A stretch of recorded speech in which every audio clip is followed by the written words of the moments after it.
My name is Carrie Kim. I'm the Curator of Education here at the OSU Museum of Art, and I would love to welcome you to this wonderful roundtable event put together by Professor Louise Siddons. We're going to talk a little bit. Louise Siddons, PhD, is an art historian, associate professor, and independent curator of art. She specializes in American art and the visual culture of modernity. She teaches courses in American, Native American, modern and contemporary art history at OSU.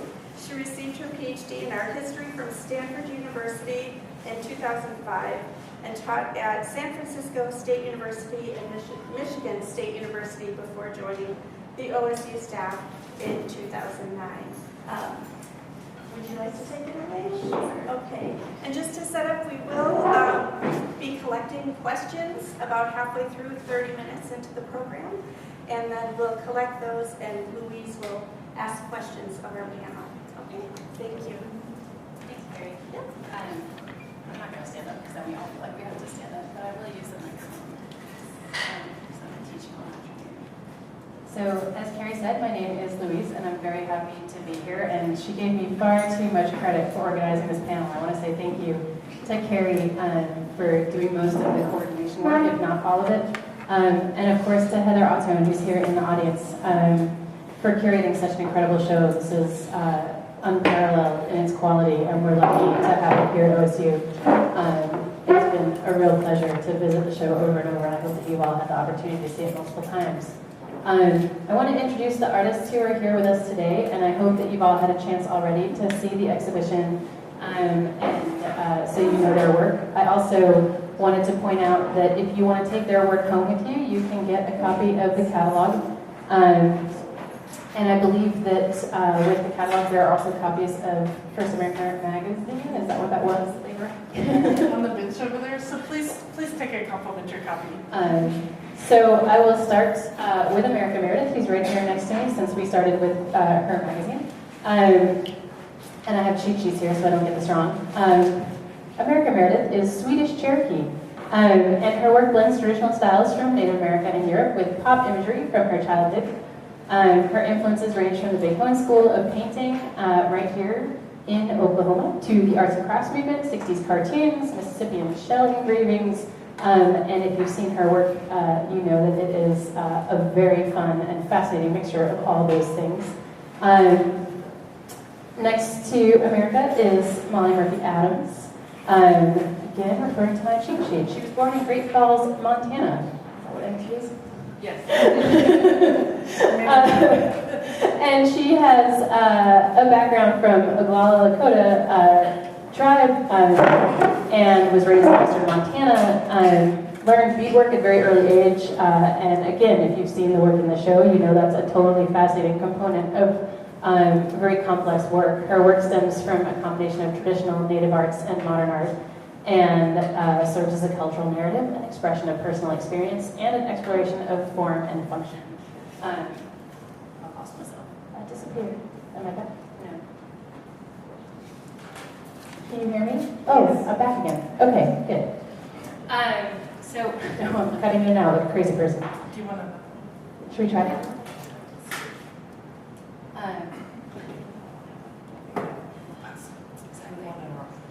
All right, okay. So Molly in the middle, and then at the very end, Anita Fields, a good friend of mine, which is just as well because I've lost your sheet. Anita is from right here in Stillwater. You guys, I hope, have seen not only the work that she made for the show, but also the incredible community art projects installed at the other end of the gallery. Anita works primarily in clay, has exhibited nationally and internationally, is in a ton of museum collections, ranging from our own right here at OSU to the Smithsonian, Crystal Bridges, the Museum of Art and Design, and more. And Anita is Osage and uses that background in her work, as again, hopefully you've seen the show and you have seen. So our plan for the panel today is essentially, I have some starter questions, and we'll have a conversation about the work and the show and kind of some bigger picture questions. And as we're talking, I hope that you guys are inspired with questions of your own, or maybe you've come in with questions already. We're going to break about halfway through the hour and give you a chance to write those questions down, to hand them in, and then I will literally just be moderating those questions, asking them for you, so we don't have to run around the audience with a microphone like crazy people. And I hope that it's basically kind of conversational in that second half, that we'll have some back and forth and learn some things. So I wanted to start with a really straightforward question for all of you. I wanted to hear from you how you got involved with the show and how you decided what work you were going to create or include in it, and maybe even talk a little bit about working with Heather as a collaborator.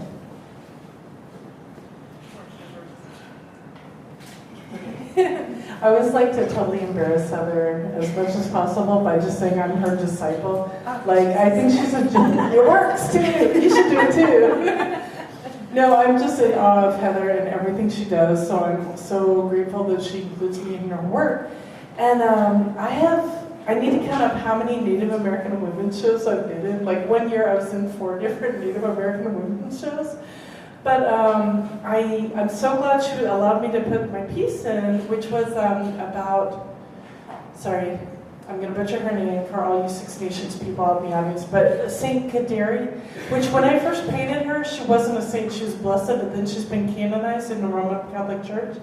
And I'm a product of Catholic schools. My grandmother is the most Catholic person in the world, like the Pope, can get one behind her. And I just think it's really interesting to take this person who is a human being, a historical person, and try to give her some flesh and blood. So people have made her kind of a symbol. So that's just my approach about, you know, the time she lived in and who she might have been as an actual person. So take it away. Okay. Heather invited me to participate in the show and to brainstorm some ideas. And I made this piece specifically for this show from the concept that I wanted to take, she wanted us to work from the point of view of these origin myths as an idea starting point, and I took that fairly literally, and I wanted to take a literal origin myth from my grandmother's tribe and illustrate it through beadwork, but then also I developed a means of beading QR codes that do read, so I can literally embed text into a textile piece. And so I wanted to take this story, and I was searching through some of the myths that I knew, and some of them that I had grown up with and heard partially, but really started to listen to all the different versions of them. And I was struck by the story of this figure, Anog Ite, and to me it summarized some of the real cultural divides between how women are seen from a Native cultural perspective and how women are seen from a Eurocentric or American Anglo perspective. And so I picked her story because it's complex and it doesn't have a happy ending, and she's neither a villain or a heroine. She's really complicated, and everybody in her story is really complicated, and nobody comes out good or bad. There's merely transgressions and lessons to be learned. And so I specifically picked her story, and I don't know if you want us to come back to specifics later, but I picked her story because she was a figure that was both manipulated and punished, but she also made bad choices and was punished. And yet, even out of those bad choices, she still was an incredibly skilled and valuable person, and she used her skills as not a means of redemption, because that's really not a part of Native ethos, of being cast out and redeemed. She simply still had value. She still had something to offer, so it's not a puritanical ethos. So she was cast out, but she still had an important role to play. And so in the end of the story, she's the figure that is both incredibly beautiful and incredibly hideous, and she brings talents and skills to the first people that they need in order to move on and participate in the world.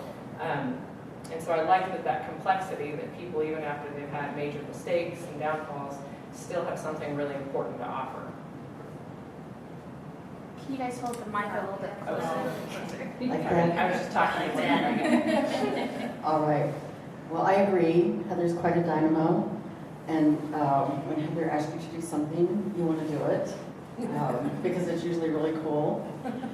So, Heather started planning early on this exhibit, and we had a couple conversations, and I really liked the idea of where she was going with, starting with our creation stories and what that means to us, and then also with the female emphasis on those.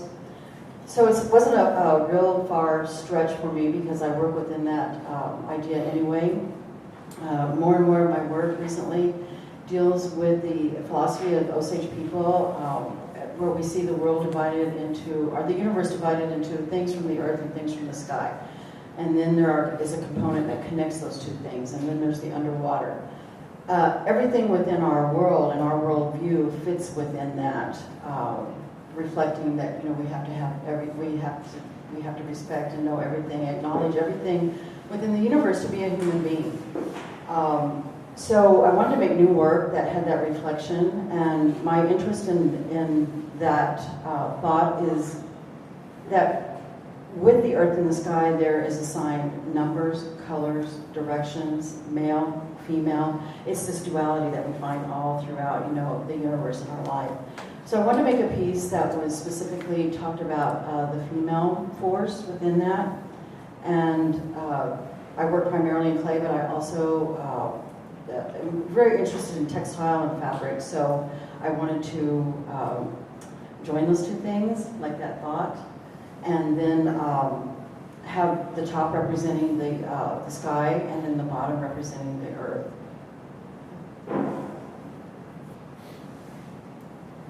So America, you said that you've been in countless shows that are about Native women artists specifically, and I'm curious, there have been 3 exhibitions since the early 90s at OSU that are on this theme, and Anita curated one of them. I'm wondering, so first of all, why is that a theme that has stayed relevant? Why do you enjoy participating in them? Why is it exciting for curators to organize shows on the theme? Why do audiences keep wanting to come back to those shows? And what resonates for you personally about a show with that specific theme? Maybe we'll start with Anita again, since you curated that show. Does this one feel similar? Does it feel different?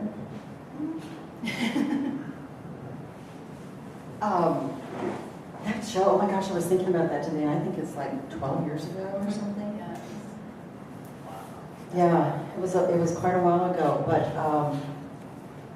it was really wonderful, and being an artist and going out into the world and seeing what is going on, outside of your community, outside of where you live.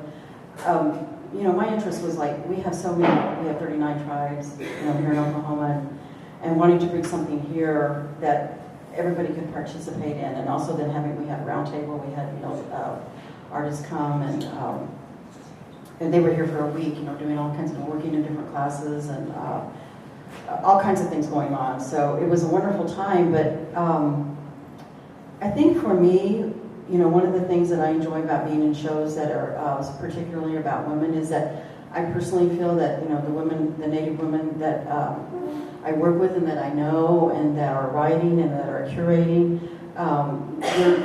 they reflect the kind of women that I grew up around. And they were very strong, and they were very tenacious, and they knew how to stand up, and they knew how to keep moving forward in a really good way. And so I enjoy working with people like that. And again, I think Native women are making some of the strongest work that is out there. We're marginalized. And in a lot of shows, and a lot of catalogs, and a lot of books, this was just a Facebook thing, but I was reading something that was being written about Native art, and I was like kind of going through it, and I was like, not a woman on there. We need, it's just like I value what I was saying about in my Osage thought, in my Osage worldview, that there is a balance.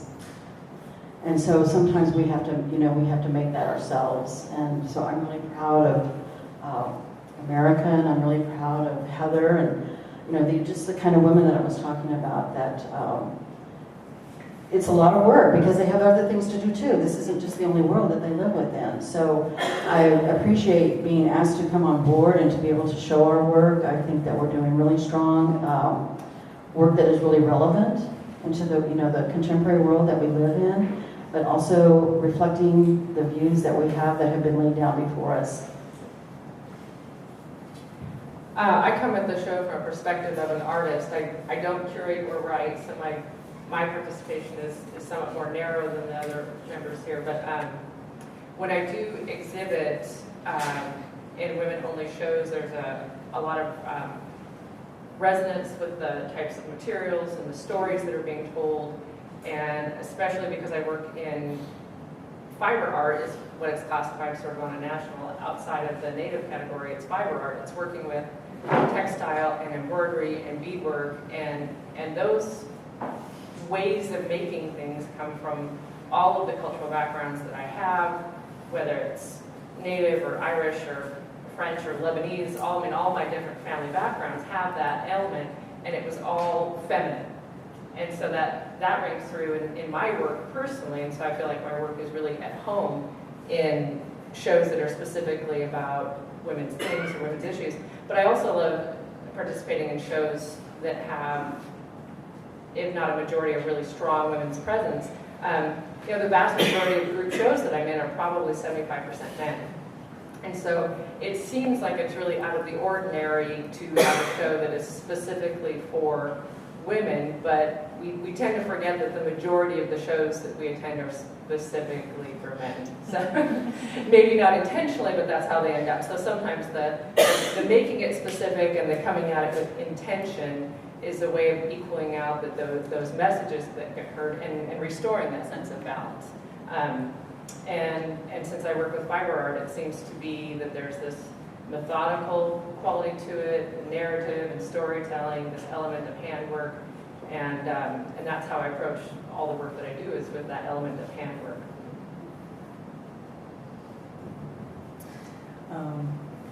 I've kind of lost the train of the question. No, I've lost the train of the question, but I think right now in our country we've had a lot of discussion about racism, but I think having calm, congenial discussions about the realities of sexism absolutely needs to happen. It's very topical.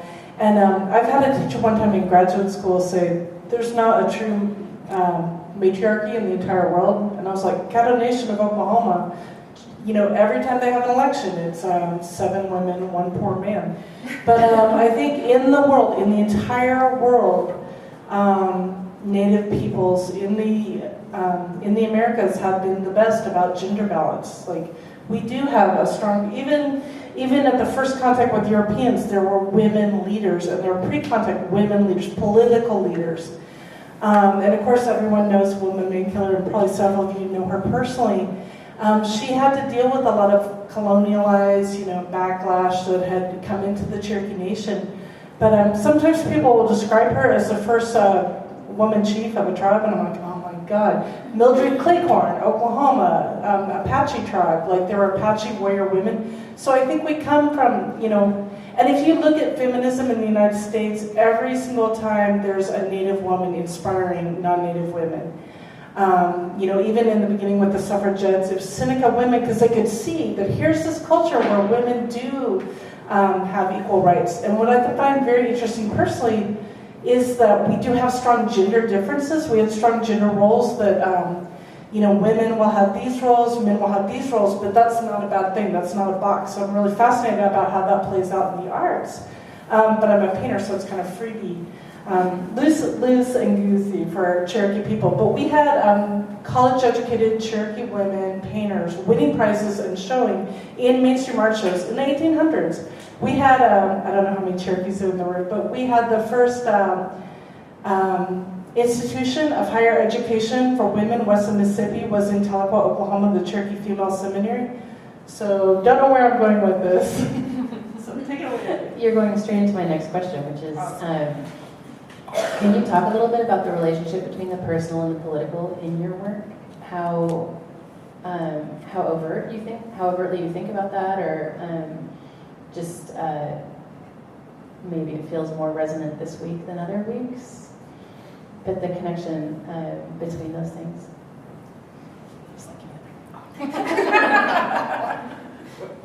Well, I was thinking about that question because I was kind of looking at our questions last night. For me, I am interested in making work that is highly personal. but I also want people, when they view my work, to be able to catch my drift and then make their own interpretation for that.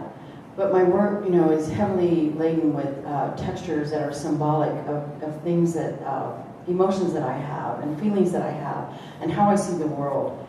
And the one thing, that I enjoy about making art and being able to put it out there and exhibit, or being invited to put it out there and exhibit, is that I'm able to hopefully show the audience that there is another way to think about the world that we live in. It is all not just one way of looking at the world. Just like when you send your children to school, there's not just one way to learn.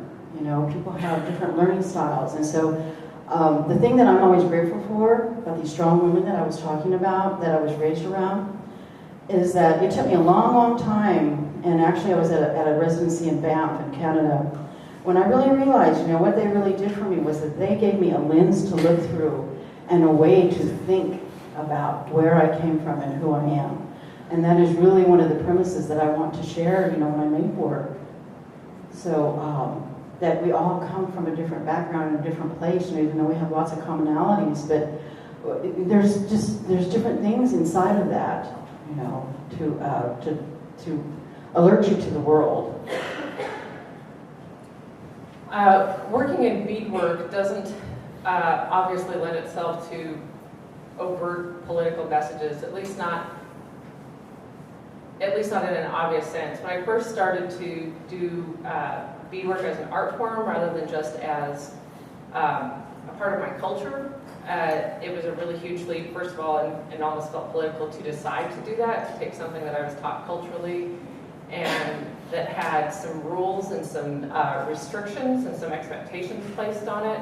And so where I come from in Montana, being a beadworker, especially in Northern Plains tribes, is something that takes a very long time. You ask people to teach you how to do it. It's difficult, and you learn it in a social environment, often sitting around a picnic table in the summer, learning it slowly. And then you're expected to make things for families that need things for ceremonies. You are expected to proceed in a manner that is appropriate. You think good thoughts, you plan things appropriately. So to start doing it as an art form was a conflict of interest, because if you're doing it as an art form, you're not simply making beautiful things. You're supposed to be communicating something more than just, this is sparkly and pretty. And there's some conflict in there. And the first decision I had to make was, do I keep making things that are functional? Because I was taught everything has a purpose, and you make things for that purpose. And so Jackie Bread mentored me. She's a beadworker, and amazing. And if I could be a beadworker when I grow up, it would be her. She would mentor me, and I would talk to her about this. I'm like, I feel like I'm doing something wrong when I make something that I know is never going to be used. And so I said, I feel like I have to stop making things to be functional. But when I do that, I'm making something, I don't know, maybe dishonest or curtailed. And her and I talked about it. She has one decision she's made with it, that she continues to make functional objects. The moccasins she makes might have an amazing portrait done in beads, but those moccasins can be worn. She's made one decision with it. And I ended up making a different decision and saying that not everything I make has to be functional. And sometimes I go back and forth, but after I made that decision, I started making some things that weren't functional, and probably the first overtly hit people over the head political piece I did was I went to a powwow, and I was a princess at one year, and it's like my hometown powwow, and I go and I try to buy a t-shirt, and they tell me that there's none in my size, they only have tribal size, meaning extra large or larger. And I looked around and I saw that indeed my community was beset by obesity. And it's something that had snuck up, and I hadn't seen it. But I also was incredibly insulted by their language. So I bought a whole bunch of giant t-shirts at all the next powwows I went to. And then I beaded on them, and I made them into war shirts. And these are like triple X shirts. And I called each of them tribal size me 1, 2, 3, and 4. And I was incredibly afraid to put them up, because I thought, I've used beadwork to say something nasty. I've crossed a line culturally where I'm never supposed to use this for something negative, but I felt like this is what I do. I'm supposed to start conversations. So I was so nervous because there were a couple of elders from the reservation where I grew up came to my first solo show in Missoula, and I'm like biting my nails because they're walking up to them. I'm like, oh crap. I've done it now, and I'm really waiting for them to turn around and go, it's okay, it's good. But they were intrigued by it, and that was the first time that I was really afraid that I was using something that was supposed to be only for good and for positive and for reinforcement, and I was criticizing people. And that was a line that I had to decide as an artist to cross, and each time to decide how much am I going to cross it and in what way. And the only other time I think I've really been overt is when I did a series of beadwork based on street signs, but that was different. That was more humor. That was not overt, knocking people over the head with politics.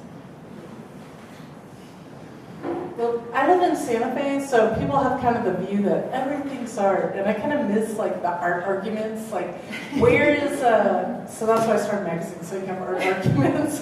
But you know, where's propaganda in, and where does art start? And I think art has to be deeper than propaganda. It can't just tell you what to think. That's not art, so it has to be evocative. And it's also interesting too in Santa Fe. You know, it's a Navajo area, it's a Pueblo area, so I think, you know, their culture kind of dominates where you don't get in people's faces, you don't yell, you don't knock people over the head. But I mean, I'm endlessly fascinated also with the pre-contact art, but all that stuff's incredibly political. It's so layered with meaning, it's so evocative, it works on so many different levels. And are you guys familiar with the Navajo concept of hoso? Like, it's beauty, but it's also beauty's truth. It's harmony, and you might have heard the Navajo prayer, like, now I walk in beauty, beauty is before me, beauty is behind me, beauty is above me, beauty is below me.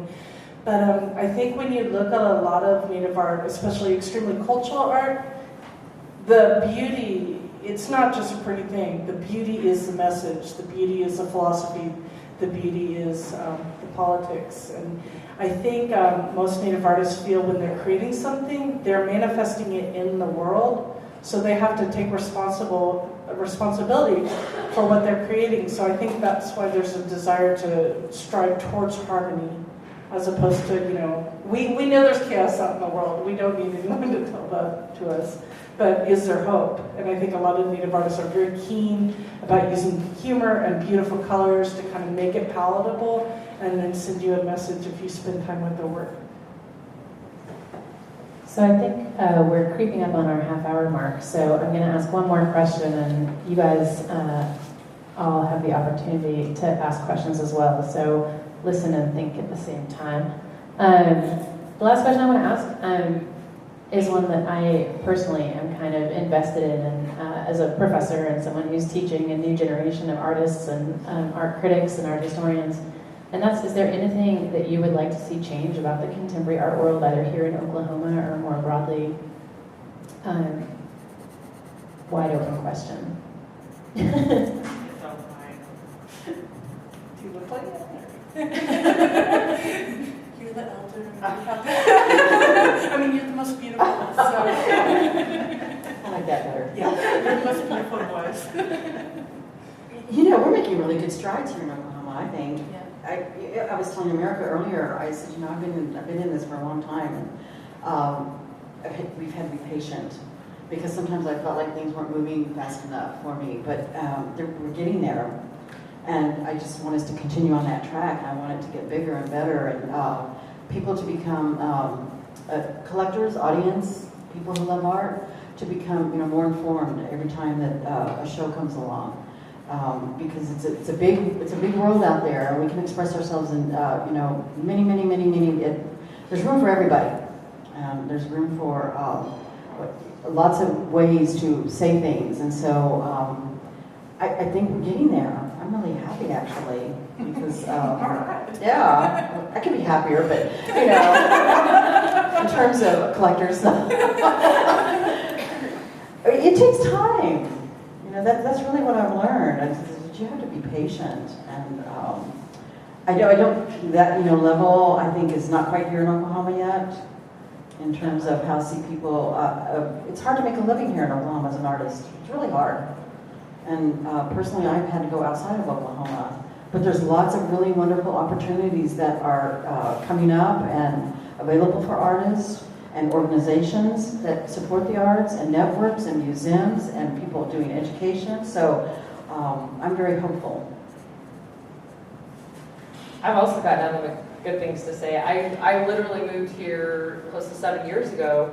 I first started I'm originally from Montana and was an artist there, finished college, and I was starting to travel here. I already had collectors here, and when I first started traveling here 10 years ago, I was really pleasantly surprised at what the art scene was then.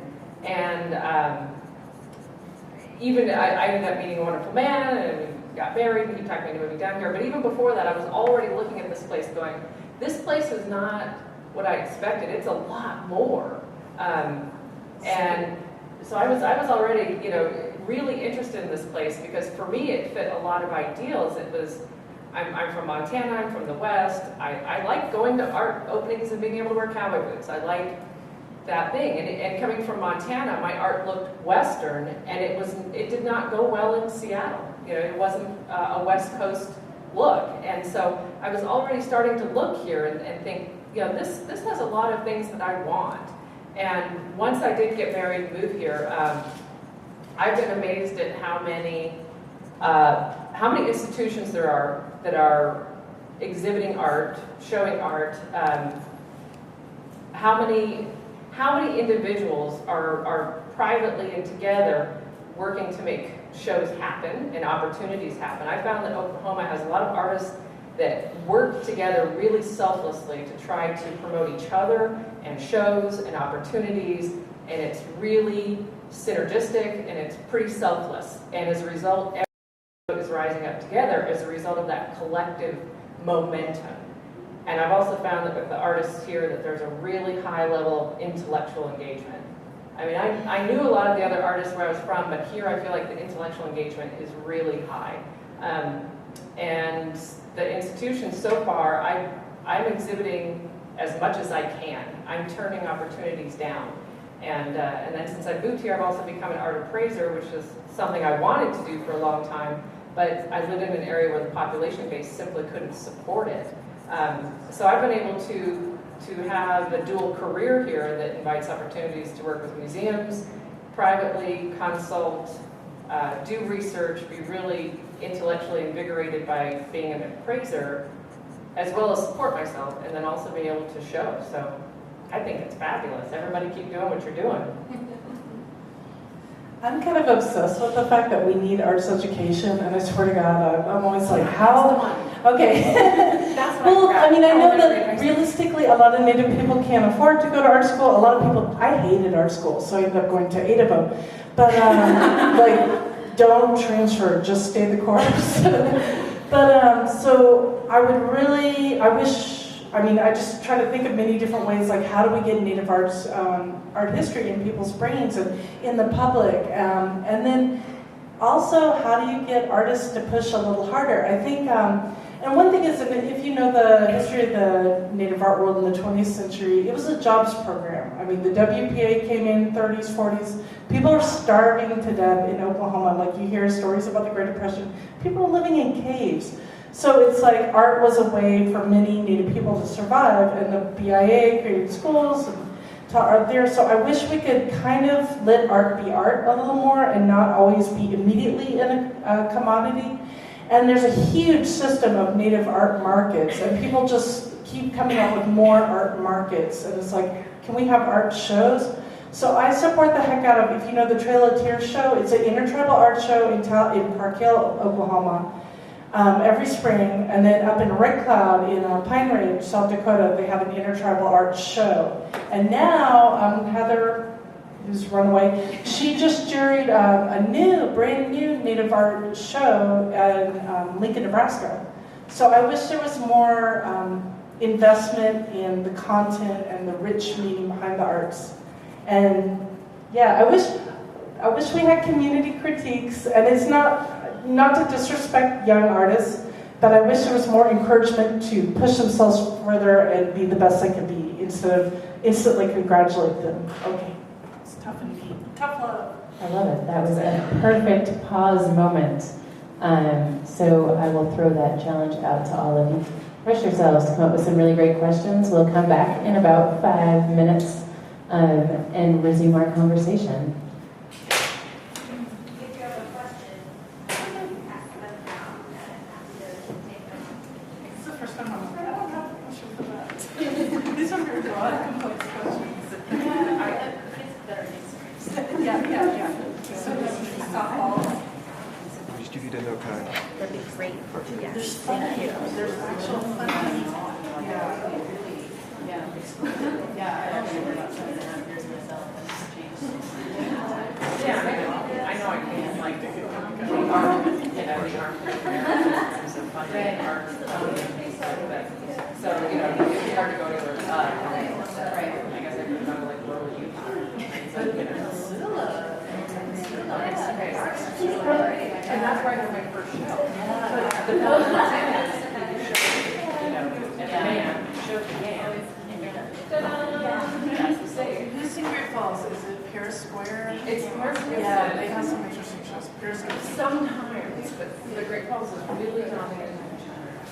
Okay, so culturally, when you're in Great Falls, everybody wants to they want to see Western paintings, they want to, you know, that's what's art.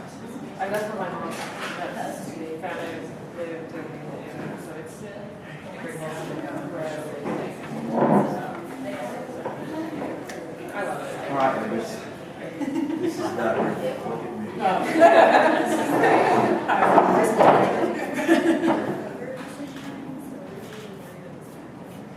Photoshop points it out. Photoshop. He's got that magic. They're all shit. We're not good. The sorority. So you had the show, yeah. The camera comes out and pretty much like so much of that.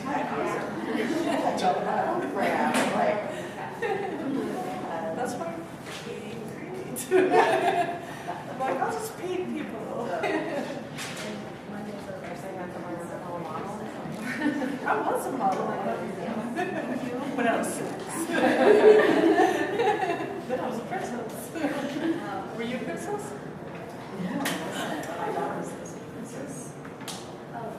So there's one of the things you're Yes, oh, of course, yes. Oh my gosh, it's like, my aunt was the first of 6 princesses. There ever was 6 princesses, and then we had like 10 since then, so. Is Lincoln class this weekend? With Heather Oh, and you got to go? yeah, and so I put a piece in there, so on that night, I think, like, black dress, I just black and white candelier thing that I made. And in the photo that was put on Facebook, the pouch was on the side, my arms in front of, and my brother texted me, he's like, all right, why are you wearing princess sash? Because I'm a princess. That's what princess is. Like, you are not wearing a princess sash. Well, thanks for keeping that. What's the problem? What do you care?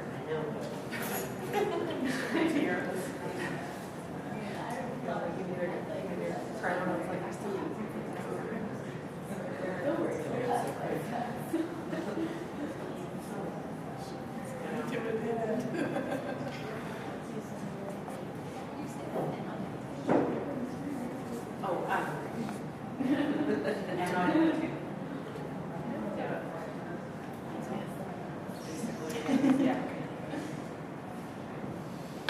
Okay, so we have some questions that are for the individual artists, and then we have some questions that are more general.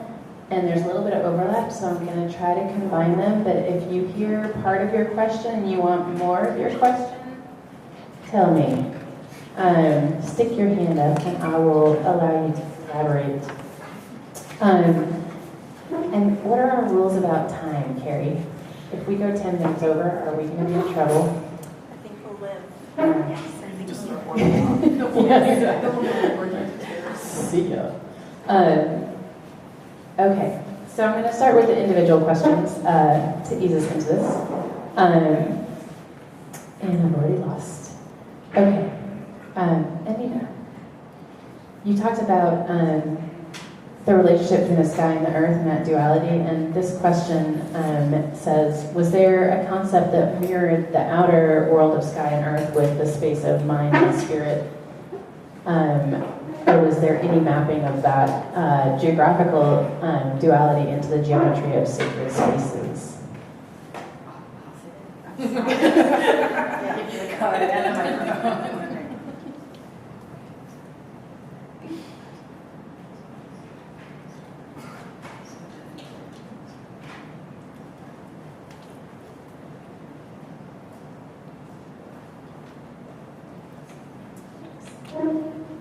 a hard question.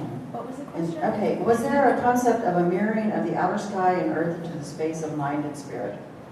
Also, any mapping of the sky and earth into the geometry of sacred space? Yes. Universal ways of seeing things, art evocative or transcendental, yes. Okay.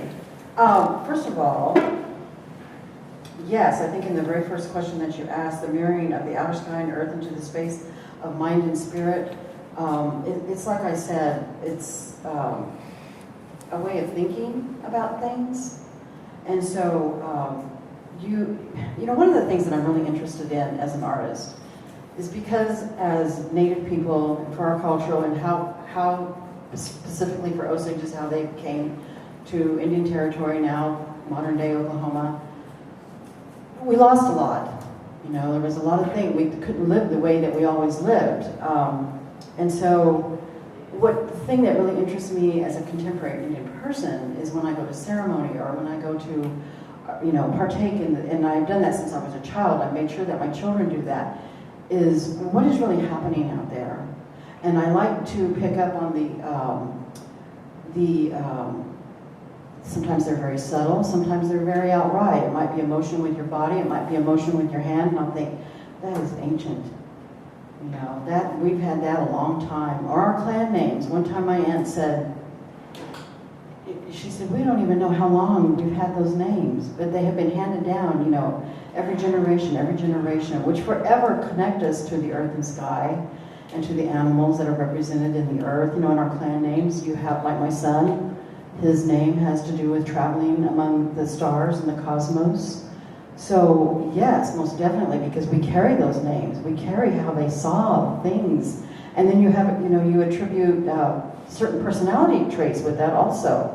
So that is very evident.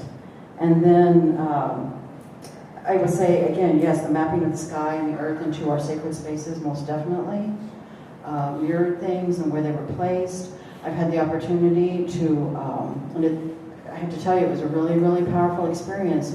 Go with my Osage people to some of our last documented villages and to some ancient spaces. And so they definitely, I mean, we even talked about that when we were there, how they mirror that concept of the stars, you know, their alignment with the movement of the sun for Osage people is still very prominent in our ceremonies.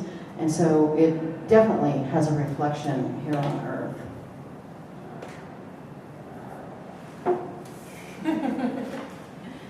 Thank you. That's it, right? So for Molly, I'm going to combine these questions into a whole big question. So the first one is very straightforward. How long have you been doing beadwork? And then the sub-question, what drove you to push those boundaries and start using, you talked about that tension between doing traditional work and then making it into an artwork. And finally, what inspired you to tell the story of Anagite specifically in those beaded QR codes, and were they hard to design, those QR codes in beadwork? Okay, I started to do beadwork when I was 7. My mom did beadwork. She learned from a woman named Ruby Stiffarm, who was Cree, and she taught her, and she taught a lot of other women. And my mom started to teach me, and the first project I had to do, once I could actually string things reliably and do them, is I had to do an entire, sometimes in traditional cultures you have to kind of pass a test, and when people say they want to learn beadwork, I always go, no you don't, because you don't really. You're going to say you do, and I'm going to get you set up, and you're going to do it for about an hour, and you're going to realize you did about a half an inch, and you're going to be done. And so my mom made me do an entire keychain in nothing but red and yellow and blue stripes. And for a 7-year-old, that takes a real long time. That's like forever. So she made me do something boring. I couldn't make fun designs. I couldn't do what I wanted to do. And I had to do this boring keychain. It probably took me 3 months to just sit and keep getting the patients to come back. But that's a test. You can't ask for supplies and expertise and time from someone unless you mean it. So I started doing that. And then by the time I was 13, I loved it. I was making everything for my own dance outfits and was really good at it and a little precocious at it. I didn't start to think of beadwork as something to make art with until actually my senior year of my BFA at college. And I was trying to take all these things that I had learned in a BFA about composition and color and ideas and all these different forms, and I was getting all the ideas, but everything I did felt insincere. So I was trying to paint landscapes, and I went through a really long phase where I made ceramic food in the colors and styles of Wayne Thiebaud paintings. So 100 cupcakes and ceramic cupcakes in pop colors, pie, cake. Then I started working with silicone. I was making silicone pie slices that were like 10 inches long and 5 inches high. You could throw them. I mean, it was getting absurd, and it was really, really fun to like throw pie slices all over the place made out of sawdust and caulk and silicone and stuff. It was super fun. But I was like, I feel like I could actually make a career out of this, but I would be the biggest charlatan making silicone pie stuff. So I worked out whatever I needed to work out about my newfound maternity and with food. And then, so my senior year comes and I have to do this thesis, and I finally was like, I'm gonna take everything that I know that I grew up with about beadwork and parfleche design and designing native clothes and dance outfits, and I'm going to put it through I'm going to put everything really from art school, I'm going to put it through this filter that I already have. And that's where I started doing the first beaded boxes that I did. So that's how it all kind of came together. As I finally decided to be authentic, I had to take all the information that I learned in art school, and instead of trying to be what they were teaching me, a landscape painter or ceramicist or whatever it was, that those things weren't authentic to me, I shoved it through this lens, this filter of what I already knew to do, color, design, and parfleche and beadwork.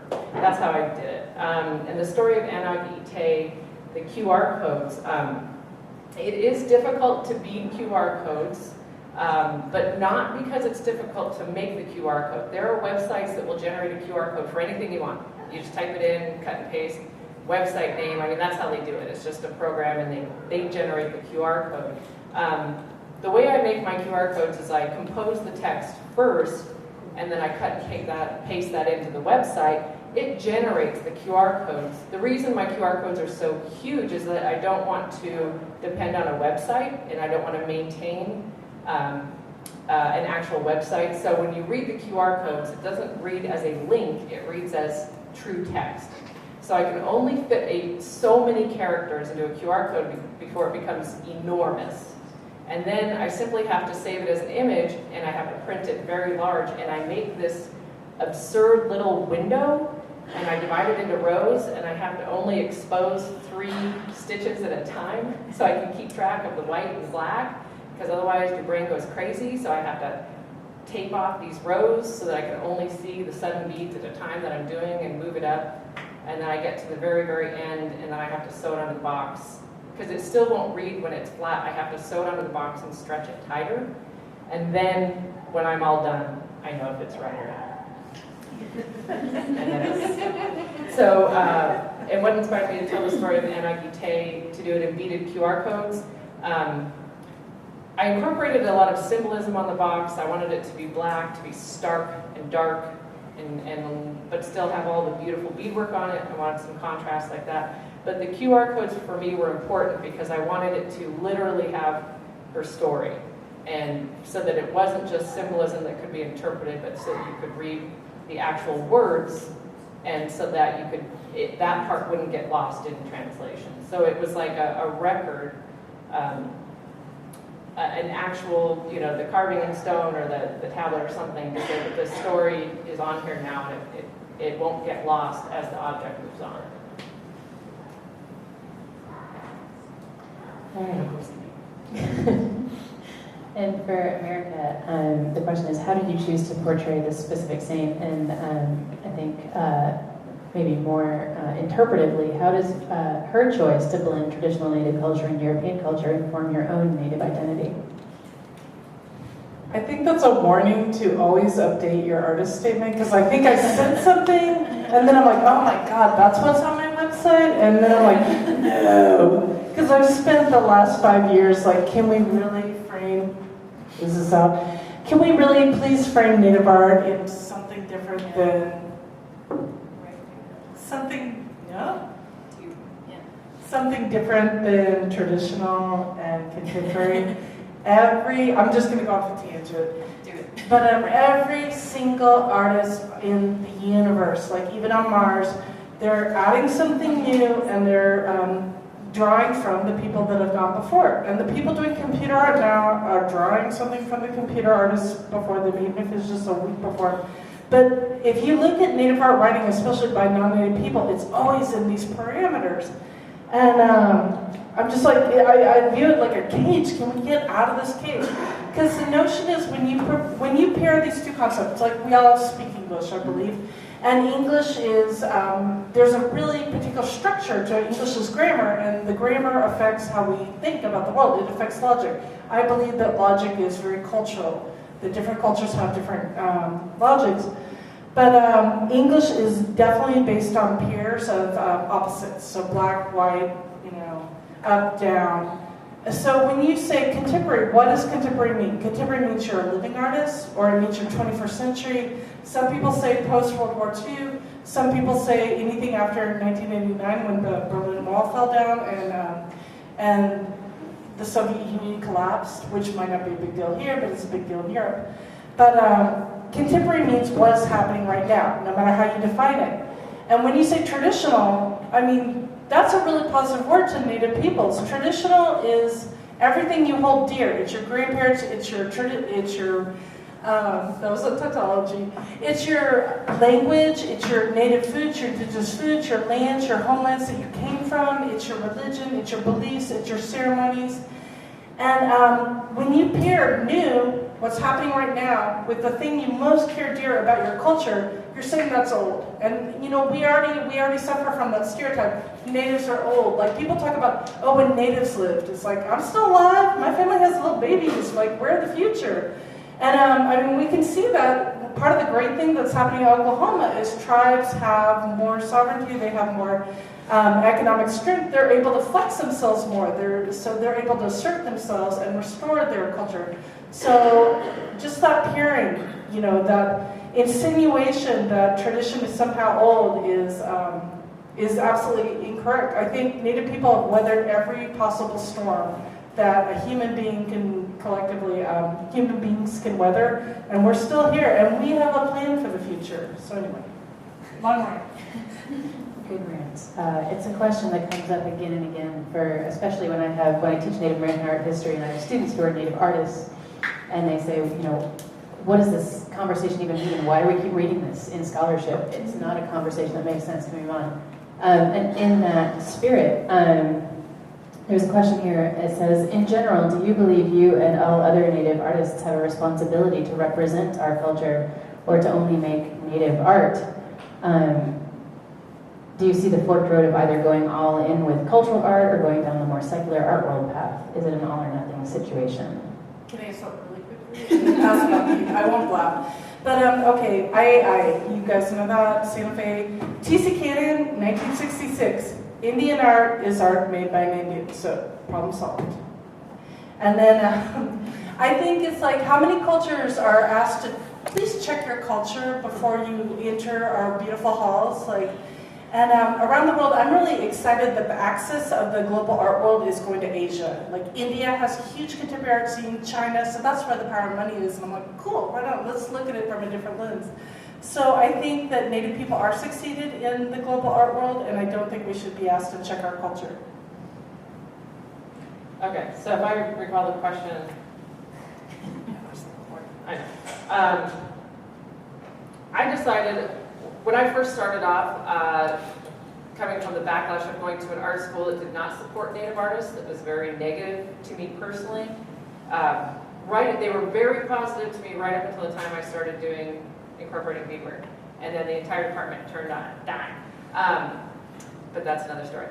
So I came from the art school that was happy for me as long as I didn't appear Native or talk about Native things or do Native artwork. I started to do Native artwork. I am adamantly discouraged by the staff and faculty to stop doing that. I get out into the art world, into the Native art world, and I'm incredibly encouraged and accepted, but it's very much a market format. It's a commodity. Keep doing traditional art. I start doing more modern stuff. It doesn't go as well. And then through all these sort of seesaws of different groups pulling different directions, I've come to a place now where I'm really comfortable saying, I'm a composite person of a whole bunch of different influences and time periods and individual peoples and cultures, and I do whatever the hell I want.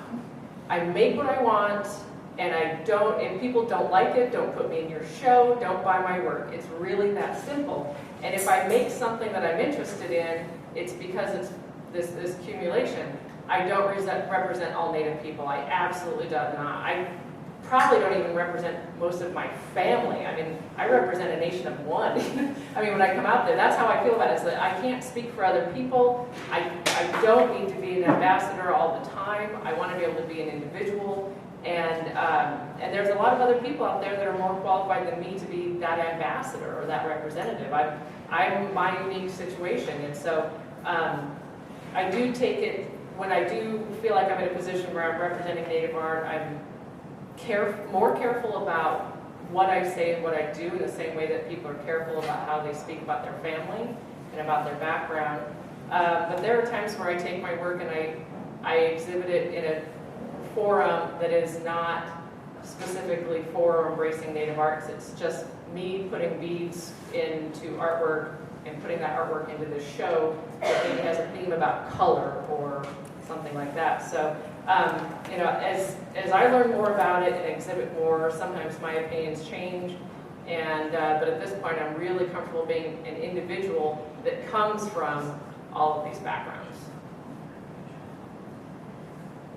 All right, so some of the things that I was thinking about when everybody was talking was, you know, the danger to me in kind of thinking about the terms of traditional, contemporary, is that I'm pretty certain, you know, when somebody says traditional or Native art, it drums up an image that is, you know, more than likely not appropriate or doesn't have anything to do with what we're even talking about, or, and that's why I don't like those terms.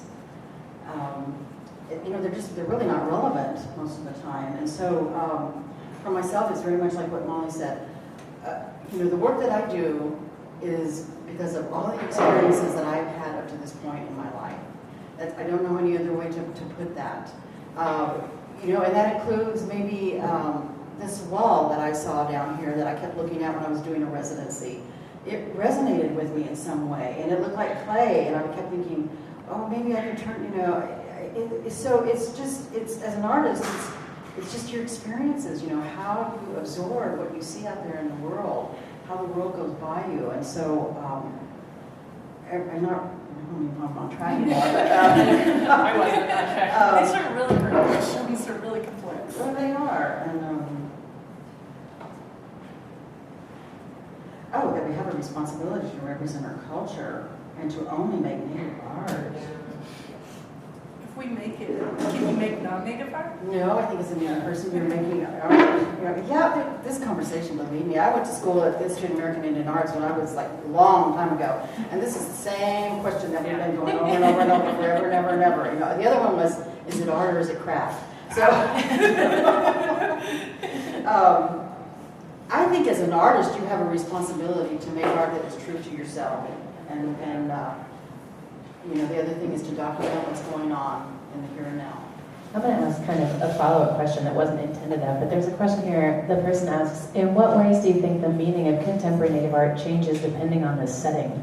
Which I think is really interesting. They say specifically, what happens when it's grouped in an exhibition like the Belly of Our Being, as opposed to a contemporary Native art piece that's presented among traditional pieces, among historic pieces. Well, actually, the one institution that does that right now that's really accessible is the Beadwork Museum downtown. In Tulsa has their native collection spans their other, and it's everything, spans everything from pieces made last year to pieces that are hundreds of years old. And so they have chosen to exhibit all those pieces as a continuum. And as a viewer, you go in and you see them in context with each other. And there's no, they're stripping away the ethnographic labels, and they're treating it as artwork. And that is, I think, a powerful way. I think they're adding to it. And most people don't have the opportunity to see Native work in a continuum. They only see it in an ethnographic setting or as a purely contemporary setting, whereas other museums will mix painting, photography, media from all different eras. Beadwork's an interesting example though, because they recently had an acquisition and they showed it first down in the contemporary gallery at Beadwork downtown, and then they moved it upstairs. And I wonder, the question, and I apologize, questioner, if you're one of my students and you need an answer to this question, I'm going to change the question and say, like, what happens? Do you feel like people perceive your work differently when it's in a show of all Native art versus when it's in a show of contemporary art more broadly? Well, I don't know. I mean, no one's ever said anything to me like that, but I perceive your art differently. And here's how. Do you feel differently about those invitations? I mean, do they mean different things to you? no. It's like we said, I mean, the reason that you make work is not based on that. I mean, I'm not going to make a different kind of work because I'm invited to a show that is non-Native. I'm just going to continue to make the kind of work that I do. It's just very much like what she was saying. I had an opportunity to go to a cave here in America, in Missouri, that was pretty mind-blowing, probably, one of the most mind-blowing experiences I have ever had. Then I was asked to write about it as an Osage person because they're pretty sure they're trying to document that cave, to us.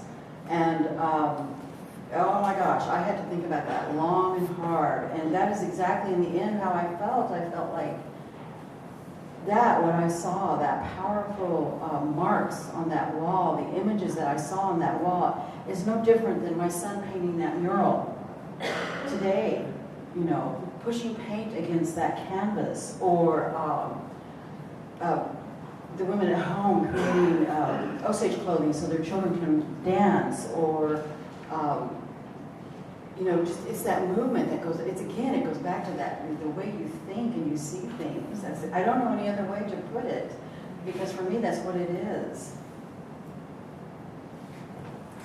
I'm getting ready to put a few pieces into the Oklahoma Contemporary in Oklahoma City in January, and that's, I'm not invited because I'm Native and it's not a Native themed show. It's just a survey of about 4 or 5 artists, and I anticipate that the audience, if they're not told overtly that I'm Native, might not know it at first, and they might actually be open to just simply looking at it without a lot of preconceived ideas. I think if people, if the institution hits them over the head that get ready for some Native art, and what it does is it, like your hard drive accesses all those files that you have, everything from John Wayne to old movies to comic books, and you've got all of that data at the ready before you walk up to it, and you've decided how you're going to look at it and what all the context and how you're supposed to behave, and you're not supposed to ask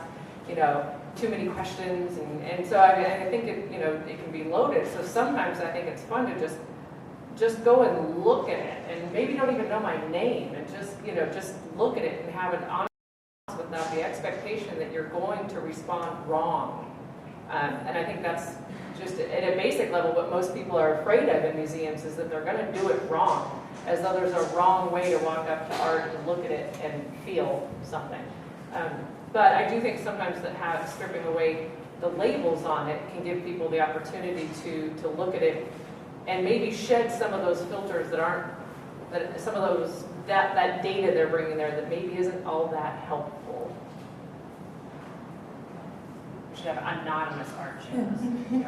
Oh, that's a good idea, yeah. I think you should do that. I think every artist should try to put your work in as many different types of venues as you can, and do street art and get your art online. Because every time you have an art show, it's usually the curator's vision, but it's this incredible dialogue. And I think it's really exciting to show with very ancient art or historical art. That dialogue through time is really exciting. I've curated many Cherokee shows. I'm going to co-curate a Cherokee women's show. Because one good thing about being within your culture is people can understand the references, and you're not like lost at a sea by yourself. But I always try to encourage American artists, like, please show in different countries, because it's really exciting to see how your art will be recontextualized in that manner. So get out of the United States. But anyway, please.